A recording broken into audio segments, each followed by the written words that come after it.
산상수훈이라고 우리가 부르는 산상수훈이라고 되어 있는 마태복음 5장 5절에서부터 7절까지의 전체를 문장 사용에 유의해서 읽어보면 5장 앞부분에는 헬라어의 직설법이 사용이 되어져 있고 그 뒤로 이어지는 내용의 대부분은 명령법으로 기록이 되어 있습니다.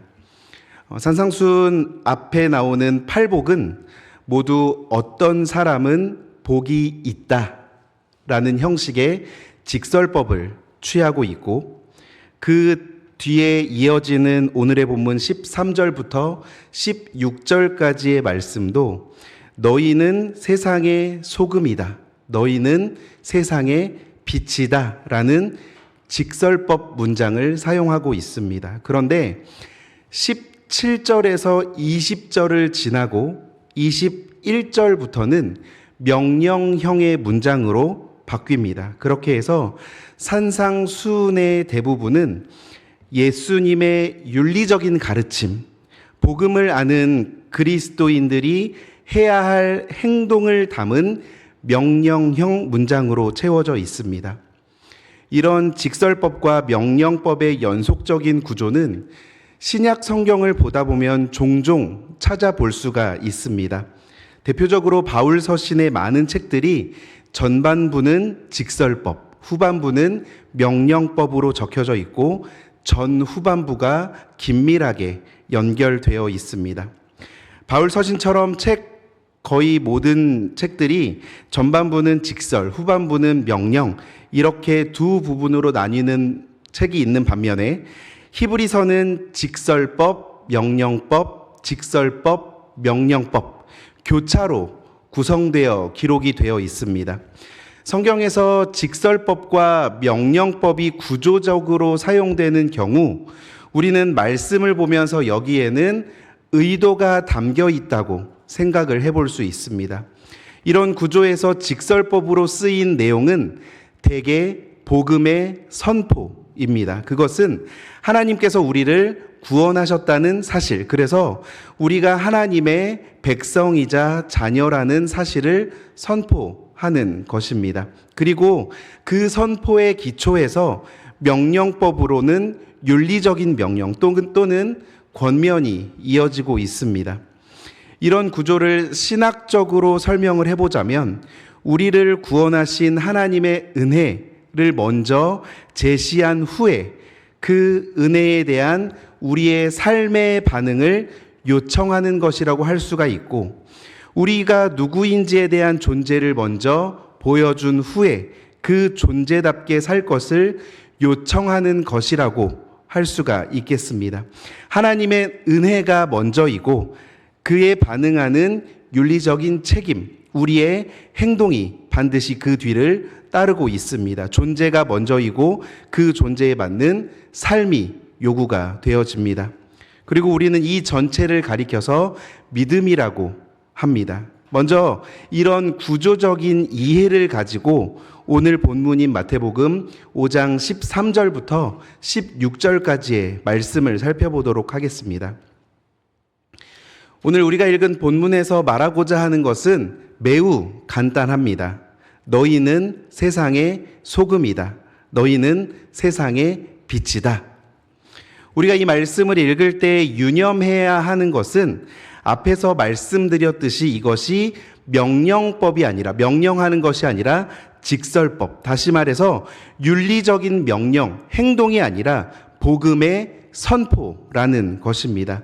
예수님은 우리에게 세상의 소금이 되어라, 세상의 빛이 되어라 이렇게 명령하시지 않았습니다. 그것이 아니라 너희는 이미 세상의 소금이다. 너희는 이미 세상의 빛이다 라고 선포하셨다는 것입니다. 우리에게 요구되는 것은 그저 소금으로 존재하는 것, 그저 빛으로 존재하는 것입니다. 따라서 본문에서 말하고자 하는 핵심은 우리에게 없는 무엇인가를 억지로 꺼내어서 우리가 할 수 없는 우리 힘에 붙이는 어떤 일을 해라 이것이 아니라 우리의 본질을 잃지 말고 우리 자신으로 존재하라는 것입니다. 본문 13절이 그것을 매우 잘 보여주고 있습니다. 13절 말씀을 세번역 성경으로 읽어보도록 하겠습니다. 같이 읽습니다. 시작.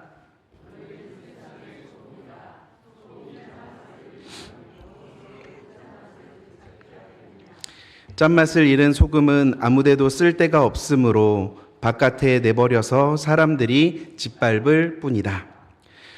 본문의 강조점은 우리가 어떻게 소금의 역할을 할 수 있는가 방법에 대해서 말을 하고 있지 않습니다. 그에 앞서서 본문은 우리가 소금이라는 그 사실 그 자체에 주목을 하고 있습니다. 소금이 무엇입니까? 어려우세요? 소금을 포털 사이트에서 검색해 보면 짠맛이 나는 흰색의 결정, 염화, 나트륨 이렇게 설명을 하고 있습니다. 그런데 그것은 현대 과학의 대답이고 고대인들에게 소금이 무엇이냐고 물어보면 아마 짠맛을 내는 물질 정도로 대답을 할 것 같습니다. 소금의 본질은 짠맛입니다. 소금의 본질, 즉 소금의 짠맛이 오늘 본문의 초점입니다. 소금이 짠맛을 잃어버리면 그것은 더 이상 아무것도 아니라는 것입니다. 그럼 이제 그것은 아무짝에도 쓸모가 없는 물질이기 때문에 그저 바깥에 내어버려져서 길바닥의 모래와 별다를 것이 없다는 것. 그러니까 소금의 짠맛을 계속 가지고 있어라. 너의 본질을 잘 가지고 있어라. 하나님께서 창조하신 너 자신으로 머물러라. 그것이 본문이 말하고자 하는 것입니다. 이어서 14절 이하에서는 예수님께서 우리가 세상의 빛이라고 말씀을 하시는데 이 비유는 조금 자세하게 들여다볼 필요가 있습니다. 15절을 보시면 비유에 사람과 등불이 등장을 합니다. 사람이 등불을 켜서 말 아래 두지 않고 등경 위에 둔다는 말씀이죠. 15절 말씀 같이 읽어보겠습니다. 시작.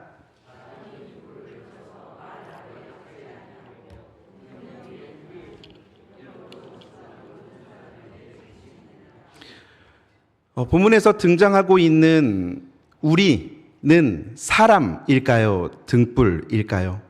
우리요. 우리는 사람입니다. 물론 사람입니다. 그런데 이 비유 속에서 우리는 등불을 켜서 사용하는 사람이 아니라 등불로 비유가 되고 있습니다. 그럼 비유 속에 나오는 사람은 누구이겠습니까? 물론 이 비유에서는 어떤 사람이라고 특정해서 말을 하고 있지 않습니다. 그리고 원문에서는 사람들이라고 복수형으로 나오기 때문에 불특정 다수가 포함이 될 수 있습니다. 그러나 이 비유를 하나님과 우리의 관계로 좁혀서 설명을 해보면 등을 켜는 사람은 하나님이고 우리는 등불입니다. 이 비유의 핵심은 우리 스스로를 등경 위에 올려놓아서 잘 보이게 만들어라. 그런 뜻이 아닙니다.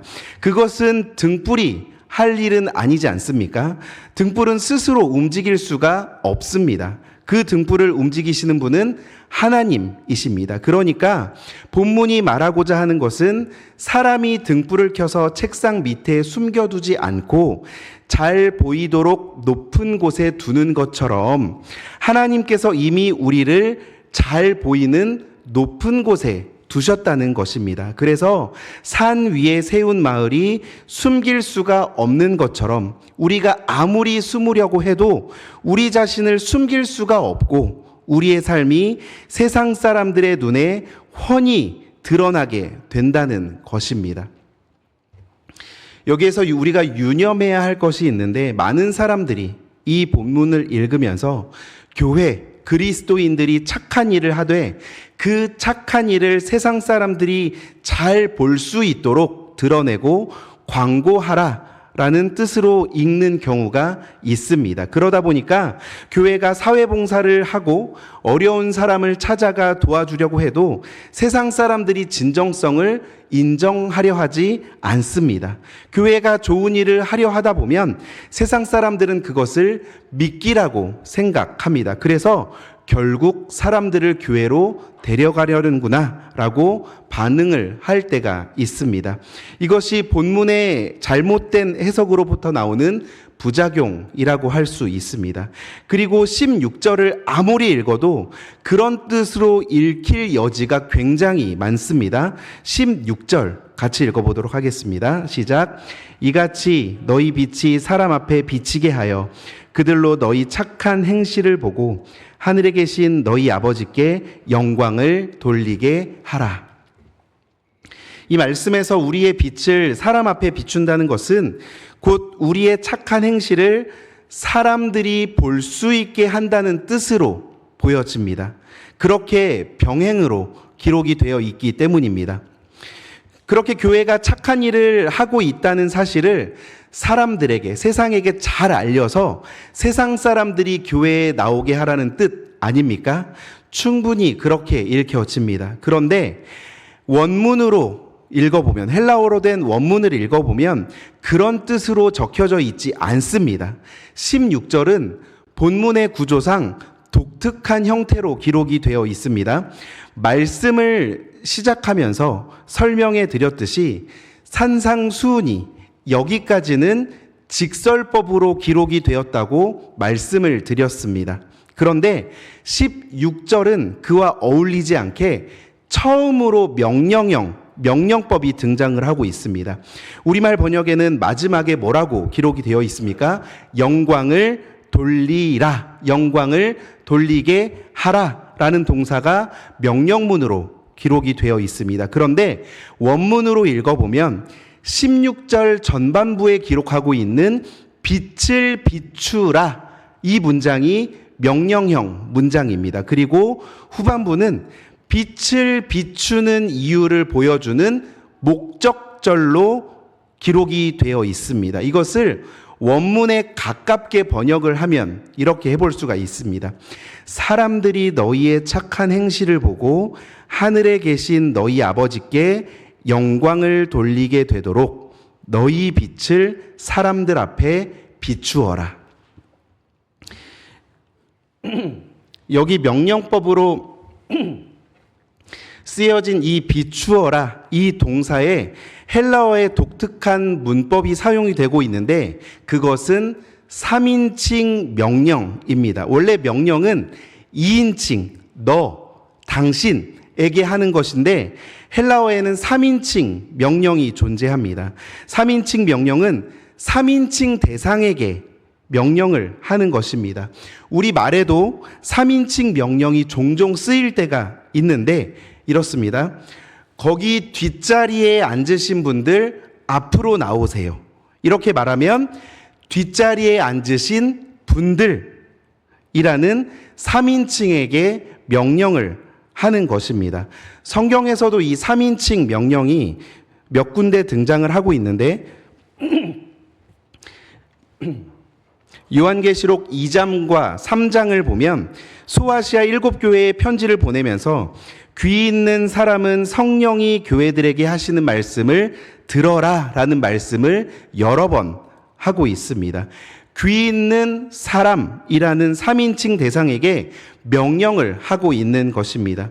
또 우리가 읽고 있는 산상수훈의 바로 다음 장 마태복음 6장에는 주기도문이 나오는데 뜻이 하늘에서 이룬 것 같이 땅에서도 이루어지이다. 주의 뜻이 이루어지이다. 또 3인칭 명령문입니다.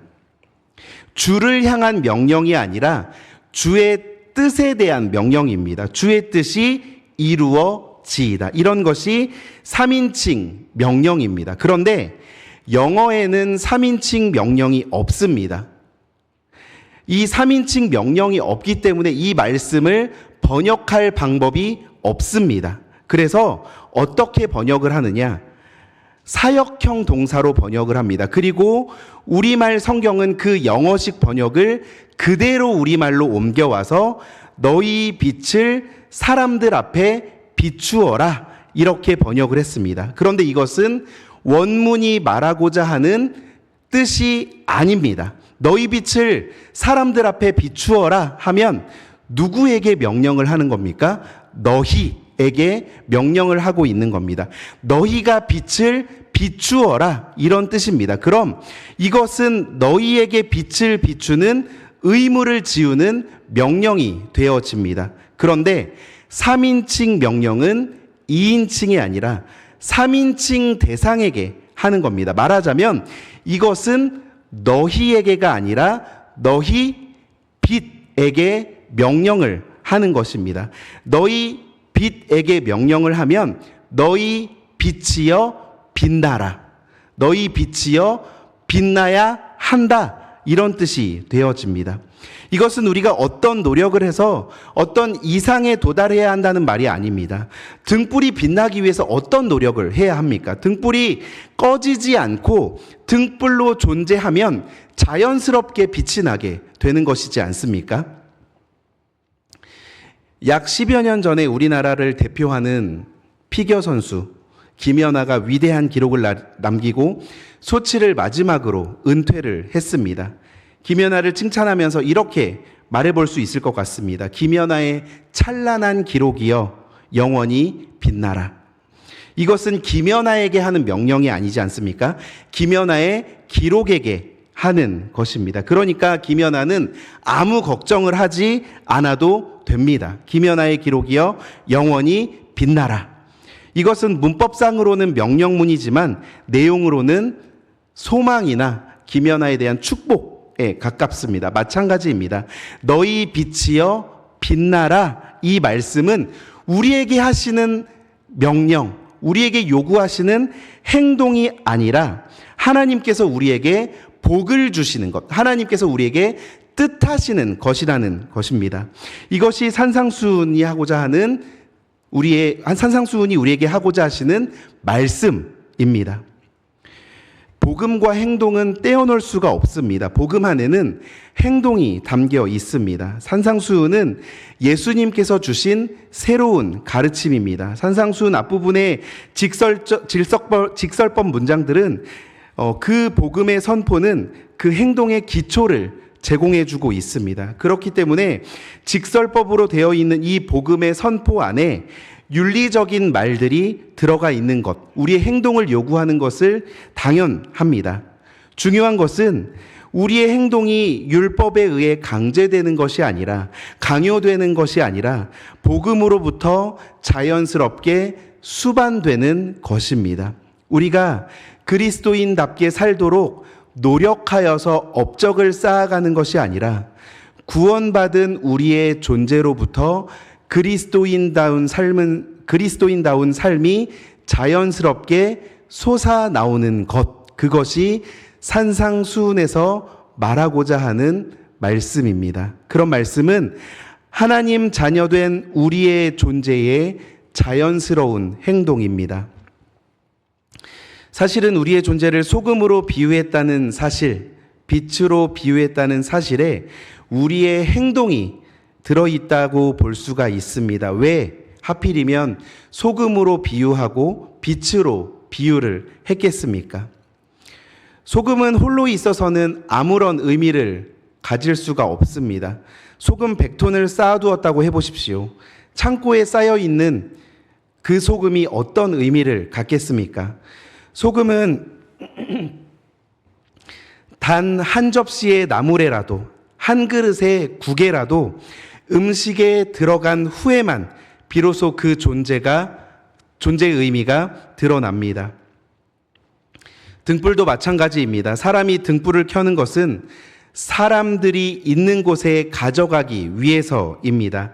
아무도 없는 곳, 아무도 보지 않는 곳, 아무도 오지 않을 곳에 등불을 켜놓는 것을 가리켜서 우리는 뭐라고 합니까? 전기 낭비라고 합니다. 등불은 사람이 있는 곳에서 비로소 의미를 찾을 수가 있습니다. 따라서 우리가 세상의 소금이라는 선포는, 우리가 빛이라는 선포는 그 자체가 윤리적인 뜻을 가지게 되는 것인데, 중요한 것은 그 윤리적 뜻이 실현되는 맥락이라고 할 수 있습니다. 어디에서 우리의 가치가 실현되느냐 하는 것입니다. 무엇의 소금, 무엇의 빛입니까?